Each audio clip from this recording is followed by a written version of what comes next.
Hello everyone. John Milton की 5 questions की series कर रहे हैं हम, और इस वीडियो में हम 5 क्वेश्चंस देखते हैं जॉन मिल्टन का। तो चलिए आज के 5 क्वेश्चन स्टार्ट करते हैं।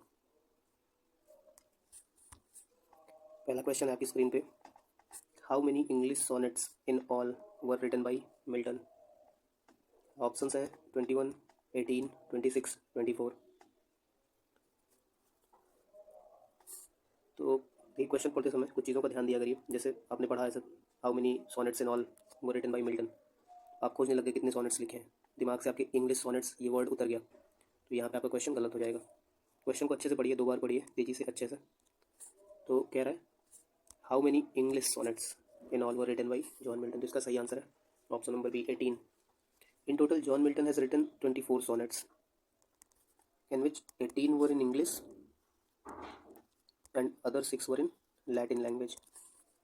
तो सोनेट्स क्या होता है? सोनेट्स बेसिकली 14 लाइन्स की पोएम होती हैं। इनका एक स्पेसिफिक राइम स्कीम होता है। ये आयम्बिक पेंटामीटर में होती हैं। क्यों होती हैं आयम्बिक पेंटामीटर में? टू एक्सप्लोर सिंगल थीम और आइडिया। तो कुछ सिंगल थीम और आइडिया को एक्सप्लोर करने के लिए आयम्बिक पेंटामीटर सोनेट का फॉर्म होता है। 14 लाइन्स की पोएम होती हैं, स्पेसिफिक राइम स्कीम होता है, ठीक है। और जो जॉन मिल्टन के सोनेट्स हैं वो भी 14 लाइन्स की पोएम्स हैं, आयम्बिक पेंटामीटर में हैं, और इनका स्कीम जो है A B B A then C D C D C D, ये राइम स्कीम फॉलो होती है। ये 14 लाइन्स दो में डिवाइड होते हैं, octet and sestet. Octet is of 8 lines and sestet is of 6 lines. तो क्वेश्चन था how many English sonnets in all were Milton है, तो 18 इंग्लिश सोनेट्स हैं, 24 टोटल सोनेट्स जॉन मिल्टन ने लिखी थी। नेक्स्ट क्वेश्चन देखते हैं। Milton wrote a sonnet on death of his wife. The sonnet is entitled on his deceased wife. What was the name of his wife who was deceased?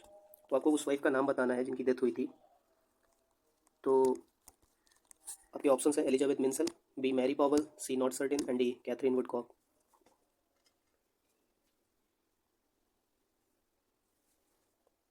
इस question का सही answer है option number D Katherine Woodcock. ये इनकी second wife थी।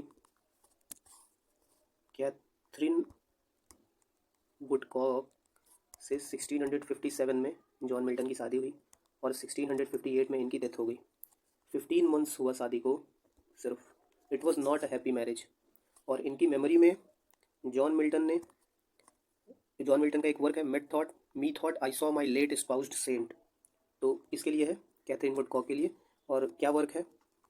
मी thought I saw my late espoused saint, तो ये work है जॉन मिल्टन का। नेक्स्ट क्वेश्चन देखते हैं।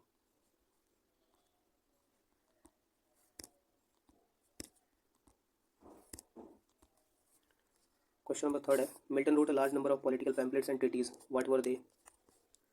तो मिल्टन ने large number of political pamphlets और ट्रीटीज लिखी, उन्हें क्या कहते थे? What were they called? आपके ऑप्शन हैं tracts, reviews, observations, treaties.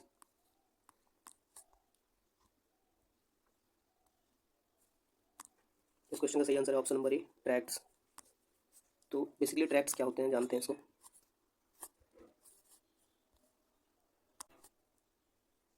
Tracts they are short piece of writing, और ये यूजुअली रिलीजियस होता है या फिर पॉलिटिकल होता है, और जिससे लोगों के ओपिनियन को इन्फ्लुएंस कर सके। तो ये दोनों चीज़ लोगों के ओपिनियन को बहुत तेज़ी से इन्फ्लुएंस करती हैं, तो ये चीज़ ट्रैक्ट होती है। नेक्स्ट क्वेश्चन देखते हैं। Milton has written a poem entitled L'Allegro, which is exact meaning of the title? तो मिल्टन की एक पोएम है एल एलिग्रो, उसकी एग्जैक्ट मीनिंग बतानी है आपको।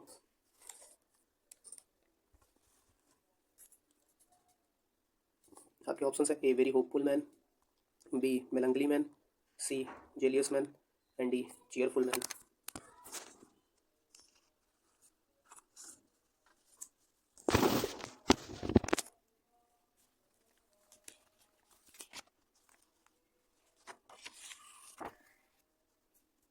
क्वेश्चन का सही answer option number D, very cheerful man और हैप्पी मैन।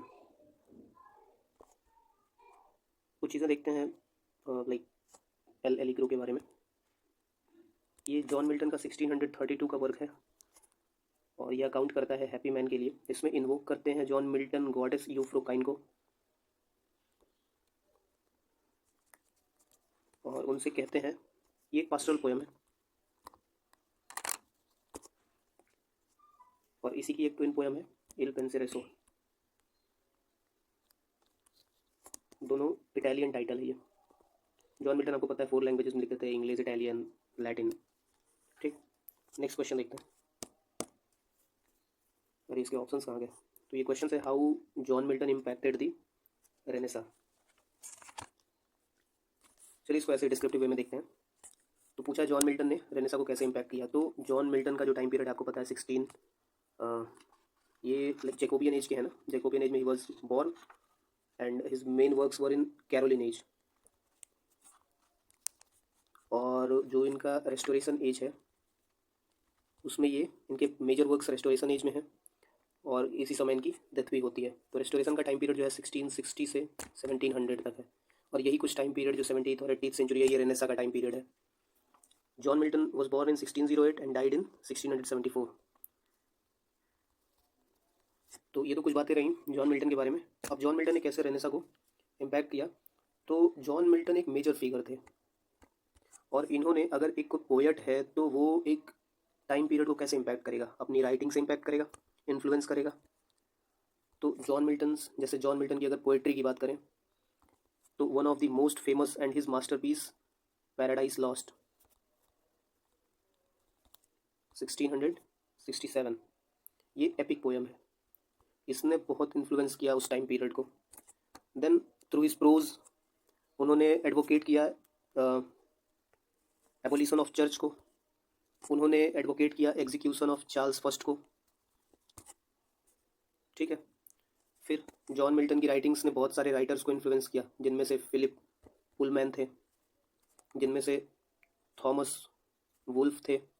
जैसे इन्होंने अपनी राइटिंग में एंजल यूज़ किया, वो जॉन मिल्टन की पैराडाइज लॉस्ट से लिया गया है। तो ये 5 क्वेश्चंस थे आज के और कुछ बातें थी। आई होप आपको वीडियो अच्छा लगा होगा। Thank you.